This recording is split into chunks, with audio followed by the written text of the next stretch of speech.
నా పేరు కోనే రవీశ్వర్. నేను న్యాయవాదిని. ఇక్కడ కోనే సీతారామారావు గారు మా అన్నయ్య అవుతాడు. ఇక్కడ మూడోసారి వరుసగా ఈ ఎలక్షన్లో, బార్ ఎలక్షన్లో ప్రెసిడెంట్గా గెలిచారు.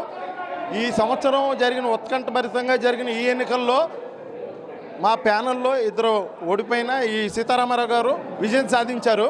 ఈ సంవత్సరం ఈ జిల్లా కోర్టు శత జయంతి ఉత్సవాలు ఉన్నాయి.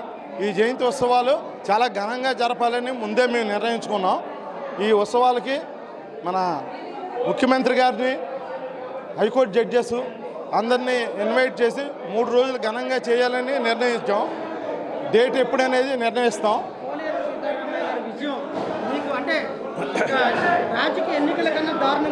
ఇది మామూలు విషయం కాదు. ఈ బార్ అంటేనే కోనే, కోనే అంటేనే బార్. అందరూ చాలా అభిమానంగా మమ్మల్ని ఆదరించి ఎప్పుడు వెన్నుదన్నులుగా వెనకుండి ఎప్పుడు విజయం చేకూరుస్తారండి బార్ అంతా. అందులో సందేహం లేదు. ఇప్పుడు మా అన్నయ్య గారు కోనే సీతారామారావు గారు ఆధ్వర్యంలో ఈ ఉత్సవాలు జరుగుతాయండి. అయితే ఈ బార్లో లోగడ చేసిన ప్రెసిడెంట్లు వాళ్ళు చాలా అవినీతి జరిగింది.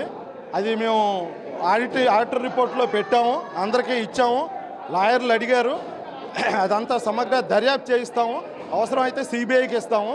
ఇది చాలా దూరం వెళ్తుంది. లాయర్లు డబ్బు లాయర్లకి జమ చేయాల్సిందే. ఏదన్నా ఉంటే అది కట్టాము, ఇది కట్టాము, అదిగో బిల్డింగ్, ఇదిగో బూచి అని చూపిస్తున్నారు అస్తమానం. ఇక అవన్నీ చెల్లవు. ఇప్పుడు నయా పైసాతో సహా కట్టాలి.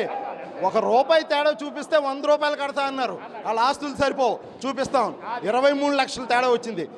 వాట్సాప్లో పెట్టాం, ఆడిట్ చేయించి అందరి న్యాయవాదులందరికీ పంచాం.